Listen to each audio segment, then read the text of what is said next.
Alrighty then. Aloha there. Everything should be good. So,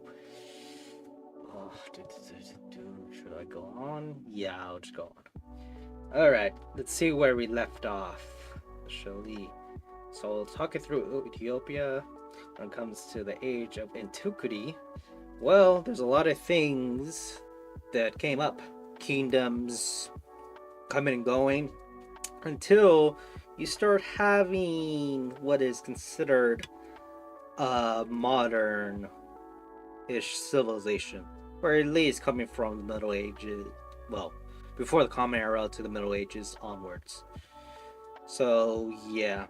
Now, we're gonna talk about one called the Abyssinian Adol the Water 1529 through 1543. See why this is important.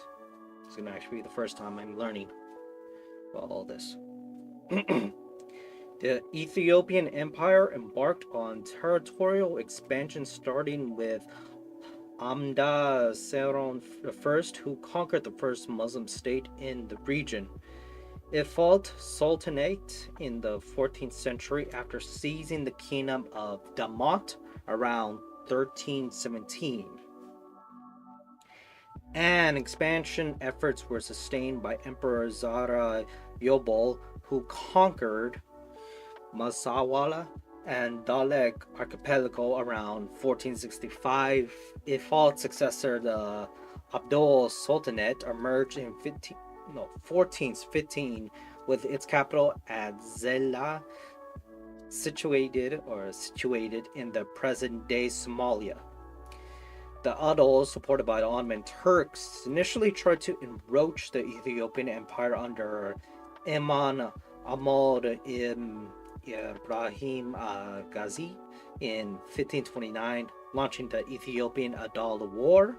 After several campaigns, Ghazi overwhelmed the Ethiopian troops at the Battle of Sele in 1531. Cristobal de Gama played a prominent role in the war, helping the Ethiopian Empire with 400 musketeers at Mazalawa. His vital efforts eventually led to his death at Battle of Wola in 1542. In 1542. In 1543, the Abyssinian troops led by Emperor Galal the Wolves decisively defeated the Abdul forces at the Battle of Wane Daga. The Imal was fatally wounded, where tradition states that Ahmad was wounded by a Portuguese musketeer who had charged alone in the Muslim lines and died. The wounded Amnal was then chased and beheaded by the Ethiopian cavalry commander named Azmach Khaled. Upon learning his death, the Abdul troops immediately withdraw the area. Gilawdewols was beheaded in the Battle of Fatagar in 1559. In response, Abyssinian Ras Hamamal sacked the Adol capital Har and killed the Sultan Barkat in Umaruddin. These series of conflicts paved the way for the 16th century Ottoman migrations to the northern highlands. So when looking at the pictures, Emperor DeWitt II did not decode contemporary portrait by Cristofana dell'Ottimismo, and the Sultan of Adol right, and his troops battling Emperor Yagminsan and his men. So 1529 to 1543. So this is around the time where pretty much the Renaissance in Europe started. Somewhat in the Mediterranean first, with Italy and its city-states, but I take it that I'm actually just basing on when it comes to the portraits. This portrait that showcases battle, it's quite a medieval artistic theme. While this portrait, the self-portrait or personal portrait, looks Renaissance inspired. Or the fact that it is not in a way where, oh, it's a medieval artistic theme. It's actually showing the person. Somewhat Renaissance theme, but the whole point of the Renaissance, from what I can recall, has to do with pursuing artistic paintings to be more lifelike than they were previously. And it has to do with the importance of showing things how they are when it comes to human design than what they should be portrayed. Like, I have a picture of Jesus of Nazareth being more like a life human than just a picture of an image. Like, a baby version of him that looks like an adult face that is from a 2D render versus what this is like, more like a 3D render. It actually pops out. It actually looks like similar to a modern day photography than whatever artistic picture this is. This looks more real life like than this. So yeah. But yeah, I mean, what, looking it up when it comes to battle, yeah, a bunch of people fighting over the expansion of Ethiopia. One side lost and one side won, and today we know this as a turning point to a new people. All right, Oromo migrations, 16th century. By the 16th century, an influx of migration by ethnic Oromo into northern parts of the region fragmented the empire's power, referred to as the Great Oromo Expansions, end quote.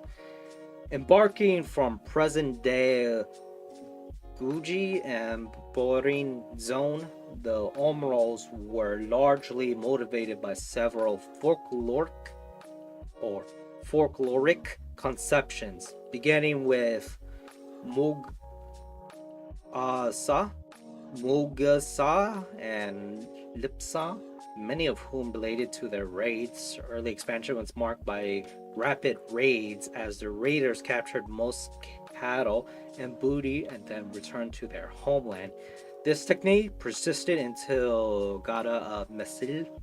According to Abba Burahri, the earliest expansion occurred under Emperor Dawit. I kept on thinking Dwight from The Office. Emperor Dawit II Lupa Mabal, when they encroached to Baal before invading Adal Sultanate. Emperor Sasa Dengol unsuccessfully attempted to suppress the invasion in the south after they have taken Wage in 1572. Alright, number of pictures, but yeah, it talks about how many of the people actually got engaged during the migration. And it also led to another power shift. This is around the 16th century, so still around the 1500s, around after this point in the world end. So not into the 1600s. So, Jesuit influence, 1553 through 1632.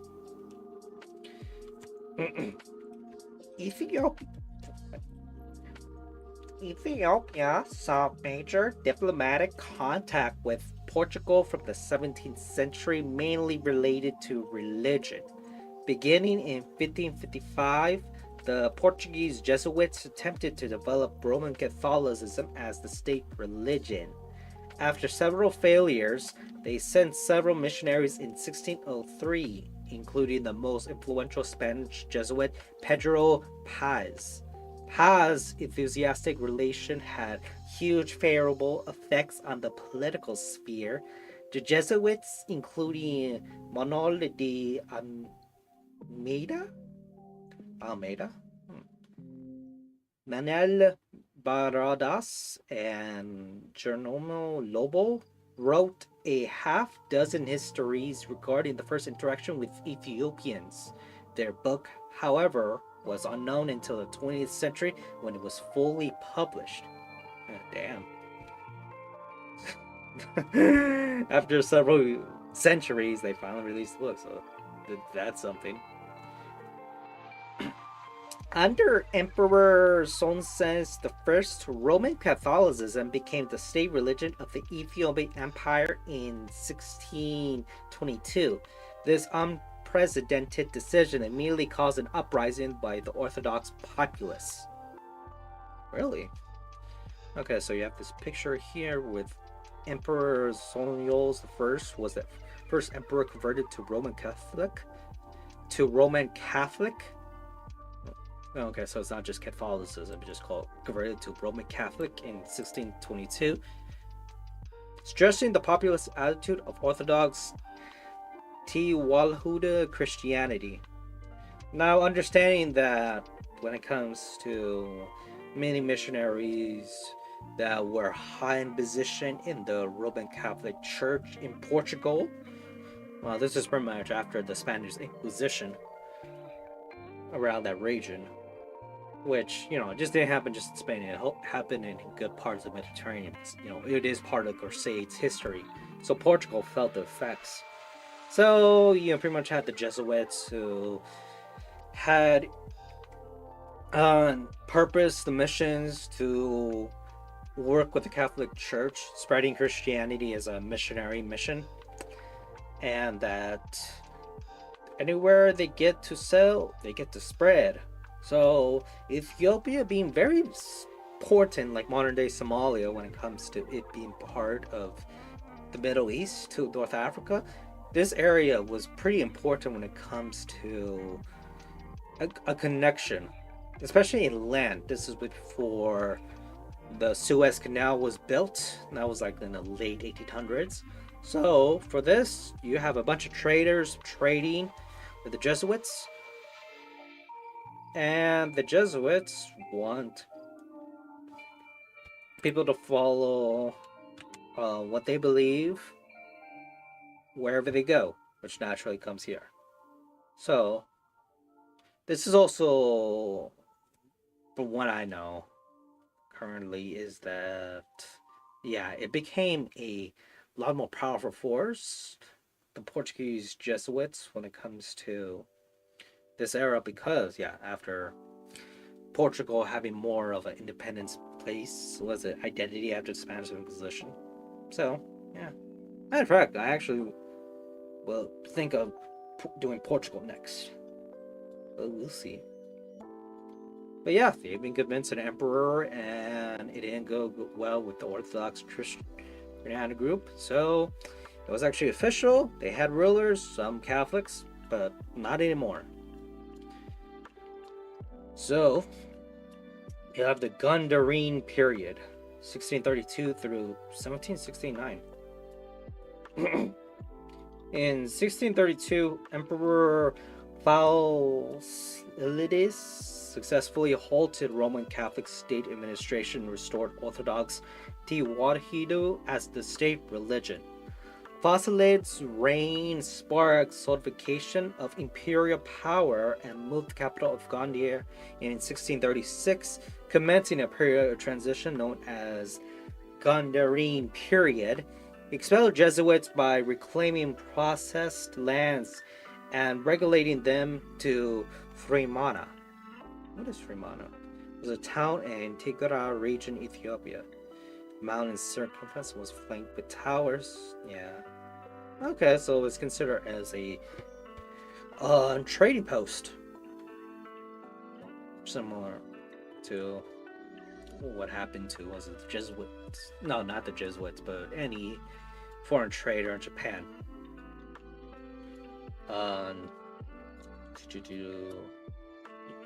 During his reign, he built one of the most iconic royal fortresses, Vasile Gabi. 44 churches were built, and Ethiopian art was revived.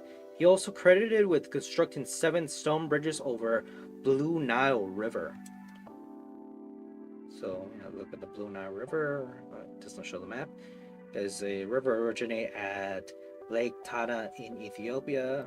Let's see if they have it in picture reference.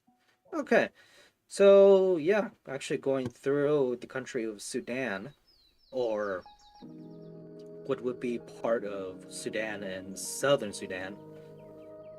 And yeah, actually circles it like a scoop. Hmm. Rebellion of the Angol population in Lasta endured the Reformation.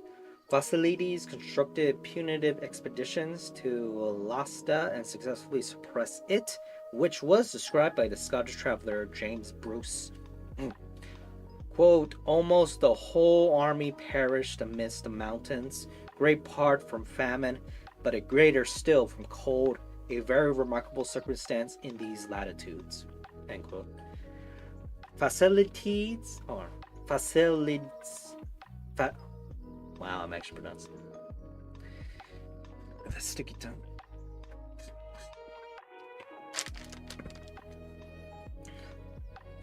Fasilids tried to establish firm relations with Yemeni al-Mutawakil Ismail between 1642 and 1647 to discuss a trade route through Ottoman-held Massawa, which was unsuccessful. Gandar's power and reputation decayed from the death of Isol I in 1706 because most emperors preferred to enjoy luxurious life rather than spending in politics. After Isol II's death in 1755, my mistake, Empress Mendawal brought her brother Raswali to Gandhar and made his Ras Bidawadid, resulted in regional conflict between Mentawal's Kwargonoch. I just butchered it like Ulysses, damn.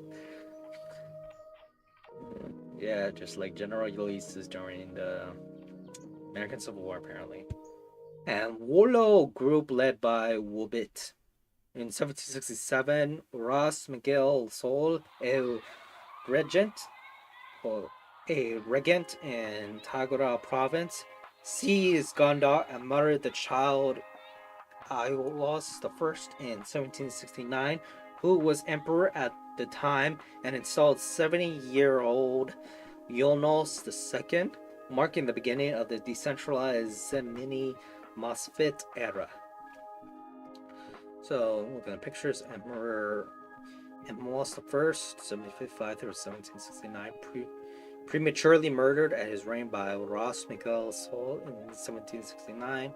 And you have Emperor Faldis, who was a major figure at Gundia's period. So yeah, the Gundar period just follows another emperor's reign in the region, and his conquest around the Blue Nile River. So pretty much doing the expansion for the Ethiopian Empire. What's part of it around was it areas of Sudan, Eritrea, and such.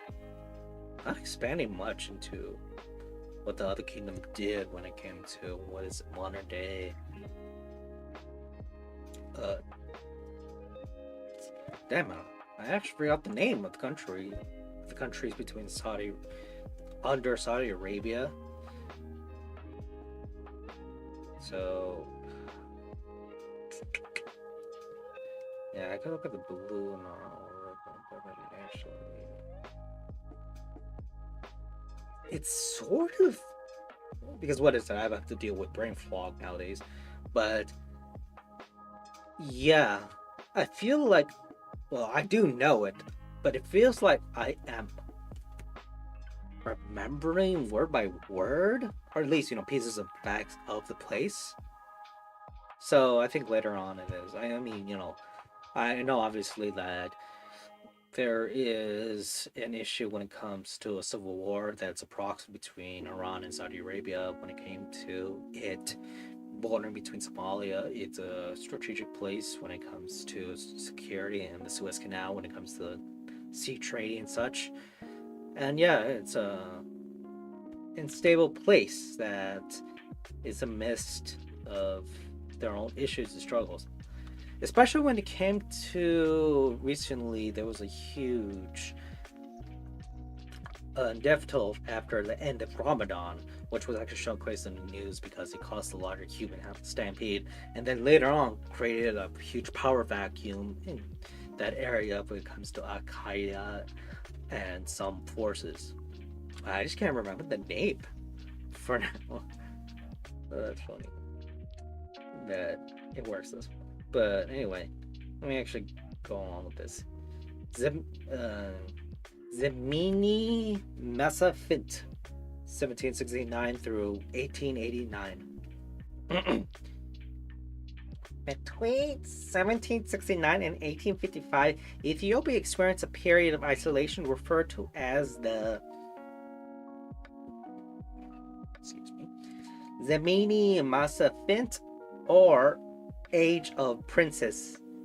Quote, the emperors become figureheads controlled by regional lords and noblemen like Ras Megil Sohol, Ras Wood Salese of Tigray, and by the Yeju Omro dynasty of the Watershed, such as Ras Goksa of Yeju. Prior to the Zemini Masfit, Emperor Yols have introduced the Omro language, Afan Omro, at court instead of Amharic. Ethiopian isolation ended following a British mission that concluded with an alliance between two nations.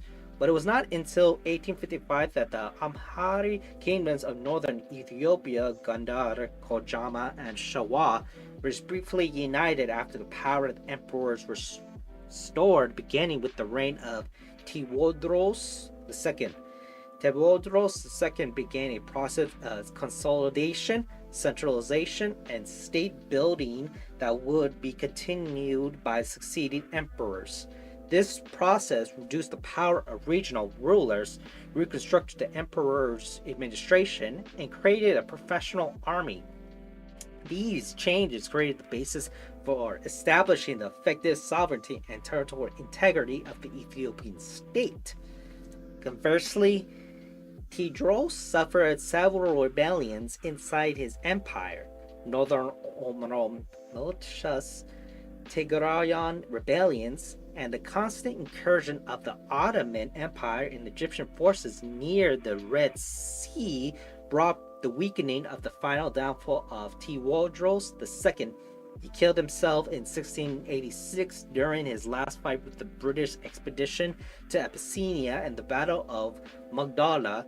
After Tewodros' death, Tewodros II was proclaimed emperor but was defeated in the Battle of Zuluwu, 21st June 1871, and Adwal, 11th July 1871.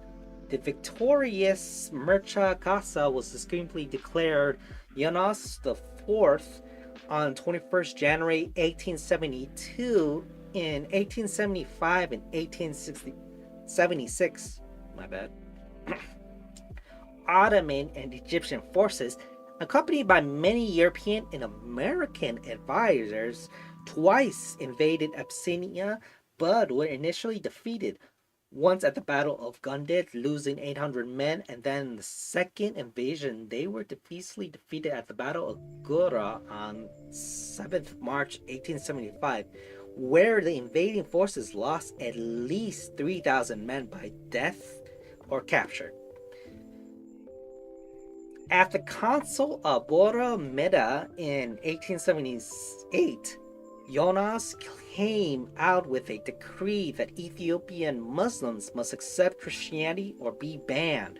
Those that refused were executed on the spot. Tens of thousands were killed and more left their lands belongings to flee to Hara, Bal, Arsi, Jimma, and even to Sudan. From 1885 to 1889, Ethiopia joined the Mahdist War allied to Britain, Turkey, and Egypt against the Sudanese Mahdist state. In 1887, Menelik II, king of Shewa, invaded the emirate of Hara after his victory at the Battle of Chenlikwo on 10th March 1889. Yonas IV was killed by the Sudanese Caliph Abdallah army whilst leading his army in the Battle of Galabat. Alrighty. So, Emperor Tewodros II brought an end of the Zemene Mesfit, which, yeah, the age of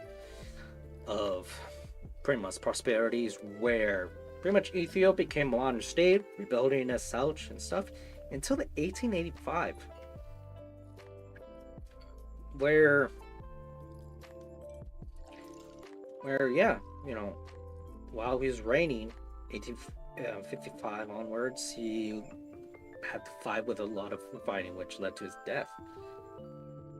So yeah, around the 1700s to 1855, this was actually a time where Ethiopia was still on war, became a modern state, tried to work on their administration, their army, and such, but then had a bunch of issues when it came to warring factions from the Ottoman Empire to Egypt, and from European influence, following when it came to British and American advisors. Yeah, I was surprised with the American advisors, but I guess that during the after the American Civil War, a lot of them actually worldwide. I mean, they did that with Japan during the Meiji Restoration period. So yeah, that was the case. And around this time, the scramble of Africa was actually, I wouldn't say going around, because what is it? There was a specific point, like was it Conference of Paris or something, where they did agree on carving Africa by a dramatic sense. But before that, there was gains towards it. So I bet that this was before his time, before his death, the emperor. And then, going onwards, they really had to face issues. But it seems like when it came to foreign expansion and influence, they won. They actually made Ethiopia a state where most of the Muslim majority ended up converting into Christianity, Orthodox Christianity, because it was the most known and widely big. But to the point that there was a huge migration and a bunch of deaths of many Muslims. So yeah, that's the thing. Okay. From Menelik II to Abwal, 1889 through 1913. Okay, let me see. Do I have enough time to go through here? Nope. But you also have Haile Selassie the First era. Yeah, then further history on its endpoint. But yeah, looking through, I mean, this is the most detail I ever read from a from one place. I mean, Siberia, Jesus, it was not much. But here, there's actually a lot from the beginning times and onwards, from prehistory, from the Paleolithic era into the modern day. So yeah, actually, let me refresh you, because back then I had a hard time understanding. Yeah, we're from the wars in the 1500s onward to, what is it? Yeah, 1889. There was a lot of conflicts to a modern Ethiopian state. So beforehand, yeah, look through the Middle Ages, where it was a bunch of kingdoms that were pretty small, different prospects. Stuff. Oh yeah, I also remember it's Yemen. Yeah.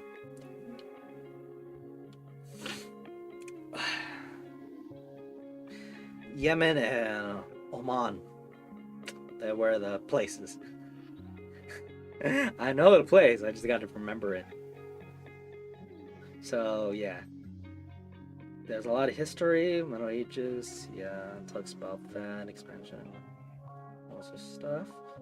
And yeah, antiquity. That's something that, what is it? Antiquity. I always keep on forgetting the dates, but anywho, gotta head out. So, aloha.